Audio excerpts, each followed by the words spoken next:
Hi out there. I am Jane Liebecker talking to you from Seattle, Washington, and I am a certified coach and I use the Gallup Strengths Assessment as one of my tools.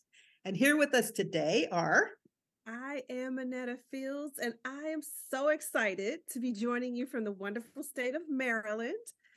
Too, am a certified coach using that wonderful Gallup Clifton Strengths Assessment as one of my tools as well. and we have a special guest with us here today, Dondra Rose. So Dondra, where are you coming from today? So I'm coming to you from Las Vegas, Nevada. Yay. I'm an Eddie Villa certified coach, and I happen to also use the Clifton Strengths as a tool. Awesome. That's wonderful. So we know in the strengths world, we talk about dominant domains. So could you share yours with us?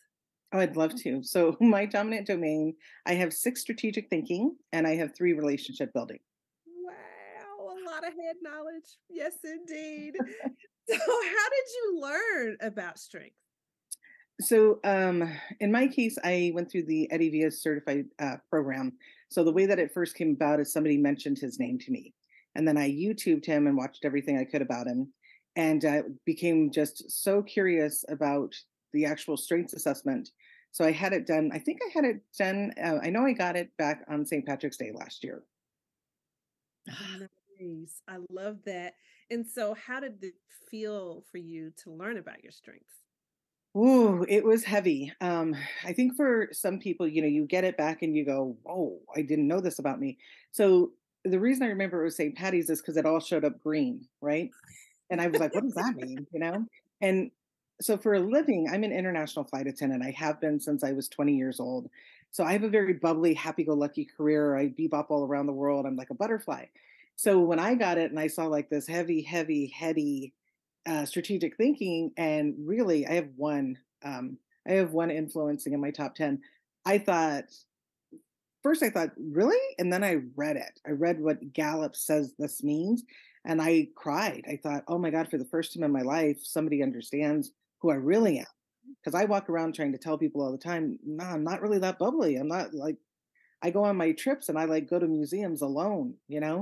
And I felt naked. I felt completely seen for the first time, and it was Mm, scary, but it was also very validating and very freeing. that's wonderful. Wow. Yeah. Yeah. And so, how did it feel to learn about those? Well, you already told us how it felt. It felt freeing. Okay. Where is context? We're talking about context today. And where is that in your number one? All right. Oh no, number one.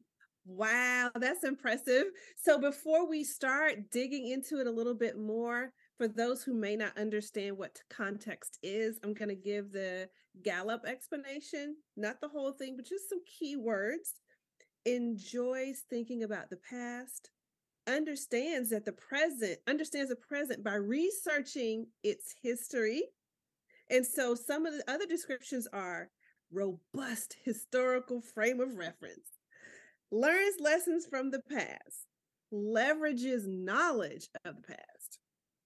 So, do you agree with that? 1,000%. Yeah. Yeah. I walked through my whole life like that. I once I learned it, I realized how often I do it and how Mhm. annoying it must be to everybody around me because I cannot have a conversation without referencing something from the past.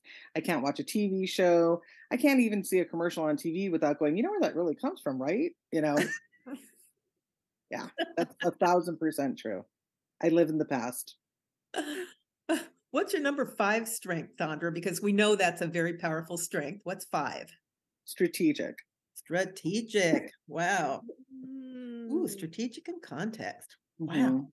I know, right? Oh Yeah. my goodness. So you've given us an example of how you use context, meaning that you reference it throughout the day. Is there a specific one that you'd like to share with us so we can better understand how you use it? Okay, so this is gonna get a little religious, I apologize. If that No offends anybody. apologies. It's who you are. So So I'm a Christian and I'm a Bible-based Christian. I'm a Bible-based, and I read the Bible. So I tend to reference things back to the Bible. I tend to reference it back to me, that's the beginning. So I reference things back to the beginning. And I didn't know this until I was in high school. I actually took the Bible as a literature class. And it knocked me out because I didn't realize as I was walking through my normal life how much of our vernacular is actually referenced in the Bible. There's so many things that go back to that book where if you're just walking around in an ecumenical world, you may not realize. Um, but as an adult since then, I see it everywhere, anywhere I go. I mean, I could be walking through the streets of, say, Venice, and I'll look up and go, oh, that's the Lion of St. Mark. And then I'll be able to like pull out the reference of why that is, you know? So Wow. yeah, it's just always there all the time. I love that. I need to sit at your feet. Well, I always say I don't necessarily think I'm intelligent. I think I'm very creative. Mm, I have the strategic thinking, but it's thinking, creating, and learning. I Mhm. love to learn. I do love to think, but I think I'm very creative. I think I was blessed with creativity. that's beautiful. I love that. Yeah. How do you think that your strategic influences your context? Oof, that's a really good question. So, strategic is I love strategic because it's very brilliant, it's very fast. So I think if I had context and I had something else as my number five, I would bore people to death and they'd get really annoyed with me. But you know what I mean? Like God bless him. I have a brother who has context one and learner two. And it's like, okay, we asked you the time, like, don't tell me how to put a watch together. And he's in computer risk management. So he can't tell me about computers without telling him about these things flying through the air. I'm like, dude, I just need to know the IP address. Um, so for me, with having strategic, I think I'm not. It's fast. It's fast. It's quick. And I can in my head shuffle through the patterns of, oh, I'm losing them. I'm losing them. Mhm. It's very danger. Will Robinson. This is going badly. So I think that's a really nice asset that strategic brings is you Mhm. can see people's eyes glossing over before they get too far gone. Mm, It's how that's you read people. Interesting. Yes. Yes, Okay. yes. Strategic is all about it's very creative. It's all about patterns and reading people, which is super fun too, because again, it's you can't help but do it. So yeah, it's very helpful with my context too. You can just see because context we have our things and those things can be very nerdy and very boring to other people. And so you have to reel it in. mhm. Mhm. I You love hear it. that And you are contexters? You got to reel it in. Yeah. aware. Yes, yes. Oh my goodness. So on top of what you've already shared with us, because we love stacking things, what else do you like about context? Um I love that it's like the memory holder. So my context tends to rub up against my relationship building domain. Okay, so my memories of things tend to be very loving.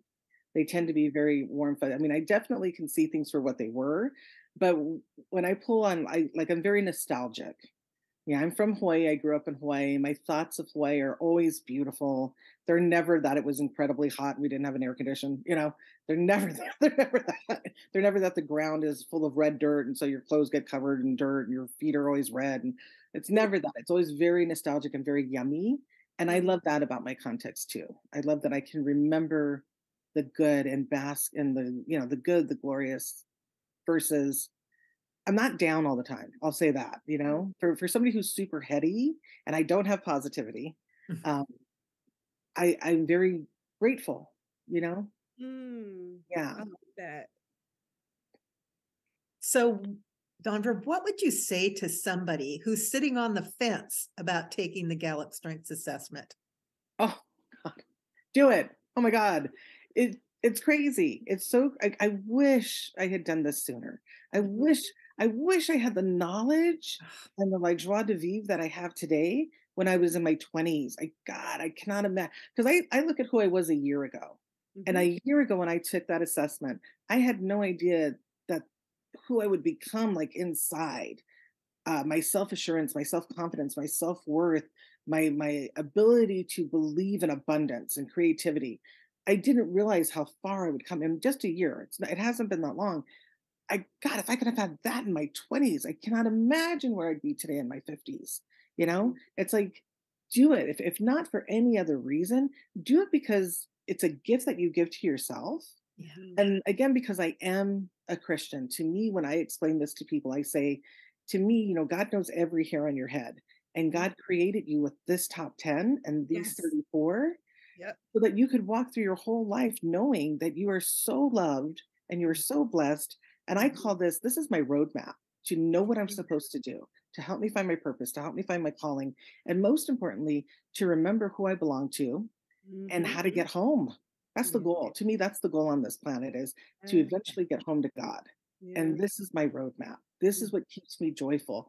Staying in my top 10 keeps me from believing that I'm in hell, from believing that I'm not worthy. It's like that's the hell. Mhm. That's where the enemy can get us. But if you Mhm. stay in your top 10, you can't be fooled. You can't be tricked. You know, Right. you're abundantly blessed and overwhelmed with this love, not just that others may see in you and that God has for you, but you fall in love with you. And Mhm. when you fall in love with yourself, you can't hurt yourself. You don't Mhm. want to hurt yourself. You just want to be energized all day doing these amazing things that you were created to do. So yeah, Mhm. don't wait another minute. Just go get it. Go get it. And then the next thing you have to do is you have to find a coach to help you read it. Yeah. Because just getting that paperwork, unless you're, a geek or a nerd like me, you're not going to read it. You're not going to research it. You're not going to do it. So get help. Get like one of these ladies to come help you, or get somebody like me to come help you Mhm. understand who you are, how you were created to be, and then start living your best life to glorify yourself and glorify God. Say Mhm. glorify yourself. I don't really mean that, but to enjoy yourself Mhm. and in that glorify God. Right. Mhm. I love it. It brings a knowing. Yes. Knowing. And Yes. that's it, right? If you listen to anybody who's unhappy, when you really get to the heart of what they're unhappy about, whatever their trauma is, it's that they're lost. We're lost. We're down here and we're lost. Mhm. And you Yeah. don't have to be. There's a map. There's a map. Love it. Oh, Dondra, thank you so much. Thank you. This has been so much fun. Such a Yeah, pleasure it was sure fun talking with you today. So as well. have Thank a you. wonderful day. Yes, Thank you Thank so thank much. you. you.